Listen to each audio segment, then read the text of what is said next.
Madame, Monsieur, bonjour, bonsoir. Le journal des titres, bienvenue. Enlèvement du journaliste Lucien Jurat le lundi 18 mars à son domicile à Vivi-Michel. 4 bandits ont été stoppés lors d'une attaque orchestrée lundi contre la BRH située à la rue Pavée à Port-au-Prince. Les activités sont restées paralysées au lendemain de l'attaque perpétrée par des bandits armés à la Boule.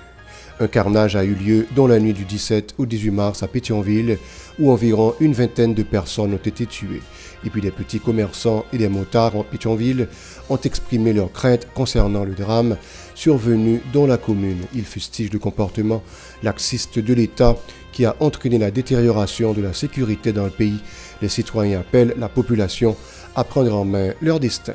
Certains déplacés de Carrefour-Feuille ont commencé lundi à assainir la zone suite au message du chef de gang de la base Pilate, Ézéchiel Alexandre, qui a appelé les résidents à retourner chez eux en toute quiétude. Si vous jugez que cette vidéo est intéressante, n'hésitez pas à liker et partager la vidéo. Et surtout, n'oubliez pas de vous abonner à cette chaîne et activer la cloche de notification pour ne pas louper aucune de nos vidéos. Madame, Monsieur, de retour, l'ancien journaliste de la radio Signal FM, Lucien Jurat, a été enlevé par des hommes armés qui se sont introduits chez lui dans sa résidence privée à Vivi-Michel sur la route de Frères à Pétionville dans l'après-midi du lundi 18 mars. Lucien Jurat a été porte-parole de l'administration des anciens présidents Michel-Joseph Martelly et Jovenel Moïse. Des bandits lourdement armés ont attaqué la banque de la République d'Haïti BRH localisée à la rue Pavée à Port-au-Prince lundi dans la soirée. Des policiers ainsi que des agents de sécurité de la BRH ont repoussé ces assaillants et ont abattu environ 4 d'entre eux. Selon les déclarations de la BRH sur son compte X, les forces de l'ordre et l'équipe de sécurité de l'institution ont réagi avec professionnalisme et efficacité. Par ailleurs, au lendemain de la tentative d'invasion des gangs armés à la Boule, les rues sont restées désertes. La population craint les alertes liées au retour de ces hommes armés. Suite à cette journée de grande terreur dans cette zone située sur les hauteurs de Pétionville, des morts ont été recensés, une succursale de la Capital Bank a été vandalisée et des maisons auraient été pillées et incendiées. De notre côté à Pétionville, environ une vingtaine de corps ont été découverts sans vie dans la matinée du 18 mars. Les victimes ont été en majorité des jeunes âgés entre 18 et 25 ans. Aucune information n'a été révélée sur les auteurs ni sur les causes de ce carnage. Cependant, selon plus d'un, les victimes seraient soupçonnées comme des antennes de gangs armés. Les activités ont commencé par reprendre ce mardi à Pétionville après une journée très tendue hier. Cependant, des petits commerçants et des motards ont exprimé leurs craintes concernant le drame survenu dans la commune. Ils fustigent le comportement laxiste de l'État qui a entraîné la détérioration de la sécurité dans le pays. Certains d'entre eux s'adressent aux dirigeants de l'État, les demandant de prendre les mesures qui s'imposent pour résoudre la crise, tandis que d'autres nient l'existence même de l'État. Écoutons-les au micro de Yasmin Sanon et de France-Michael Stevens. Bon, hier matin, regardez ce qui passe dans Pétionville là. Combien de gens mourent, moun prend balle, moun a marché sous mort, chien a mangé moun, mais dans qui temps n'a vivre, on a vivre ça yo. C'est incroyable. Hein? Nous pas qu'à supporter encore. Nous même si on mourir n'a brûlé. Nous gardons la rue là, gardons la rue. Bon, OK, bon regardez. Chaque on après chaque on est invité pour rentrer la caillou. Mais au moins que aussi pas de choix du tout. Mais l'on sorti, on peut pas quand même te mettre aussi quand même. Mais pour sortir, on soit sous quand même. Nous nos pays, pas l'État, pas deux, pas rien nous qu'a fait. Au moins nous-mêmes si on te fait un bagage pour nous, qui plus qui te calme, pour nous taper pour nous, les citoyens ont rejeté la proposition de la communauté des Caraïbes CARICOM et des politiciens haïtiens qui, selon eux, veulent imposer un conseil présidentiel de transition composé de 7 membres. Ils demandent à la communauté internationale de cesser l'ingérence dans le pays tout en appelant la population à prendre en main son destin. Écoutons-les au micro de Yasmin Sanon et de France-Michael Stevens. Regardez, après la ria vide. Pas de monde qui dans la ria là, après machine là, tout le monde se chercher, après la caillou. Pas gagner cap marché. Faut pays vite pays écrasé, nèg yo écrasé pays et yo comme ça vous faire bien. Mais qu'on y a peuple là mandon seul bagaille. A fait carré comme ça, me donne dans le pays a décidé, nous pas dans CARICOM, c'est le peuple haïtien pour choisir un leader, un monde qui peut diriger. Les gens, c'est les gens qui sont là déjà. C'est même eux même qui tapent mettre, c'est même eux même qui mettent le pays là. C'est même eux même là, et comme si c'est même eux même qui tapent fait, qui tapent défaite pour nous choisir encore pour le pays a toujours été Jean Lia. Proposition et Guy Philippe, Moïse Jean-Charles là passé dans le pays. A fait cette tête, cette créée ça nous-mêmes dans Pétionville, tout côté net, pays d'Haïti pas besoin de ça. Pays d'Haïti pas besoin de ça. Nous avons besoin de sécurité, nous avons besoin de pays. Sécurité, depuis que sécurité, même dès la vie chère, nous avons sorti, nous avons activité.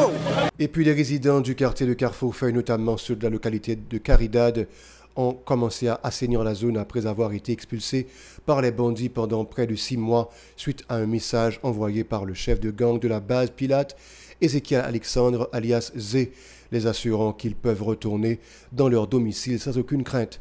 Ce mardi, on a constaté plus d'une dizaine de personnes munies de balais, de pelles mécaniques, entre autres procédant au nettoyage.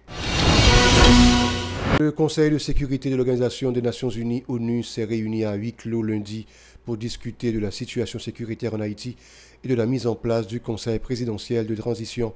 Les pourparlers entre les partis haïtiens progressent bien avec la fragilité et les défis auxquels on peut s'attendre, a déclaré la ministre jamaïcaine des Affaires étrangères Kamina Johnson-Smith à l'issue de cette réunion.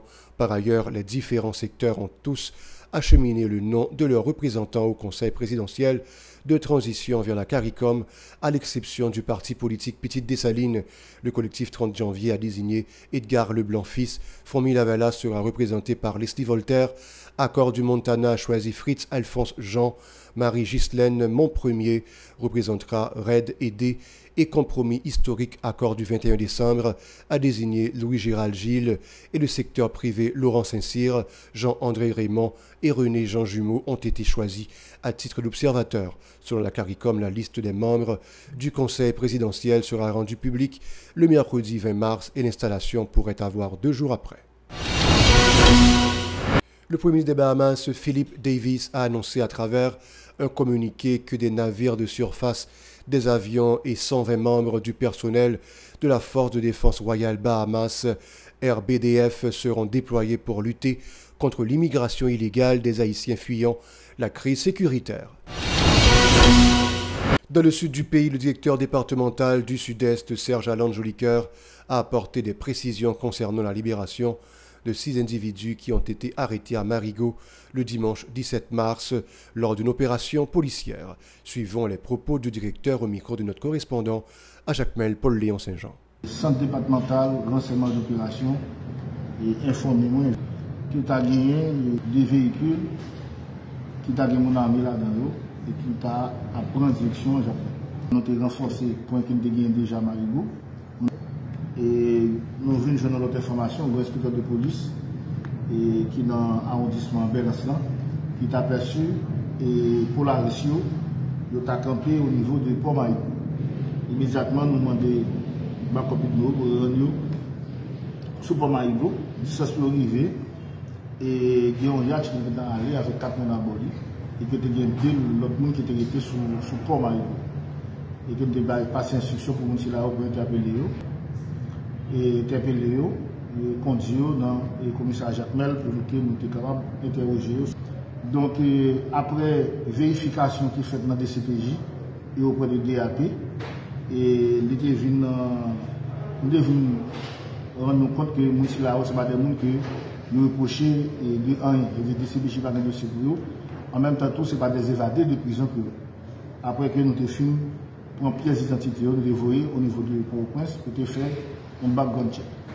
Donc, comme ça arrivé de négatif, donc nous avons quitté étrangers pour suivre. Dans un rapport publié par l'Office pour la coordination des affaires humanitaires, OCHA, sur la situation sécuritaire en Haïti, le programme humanitaire mondial PAM a indiqué que 44% de la population vit dans l'insécurité alimentaire aiguë, tandis que l'Organisation internationale pour les migrants OIM a révélé que près de 17 000 personnes ont quitté Port-au-Prince en moins d'une semaine en raison de la violence des gangs armés. Voilà, c'est la fin du journal. Merci de l'avoir regardé. Restez avec nous pour la suite de la programmation.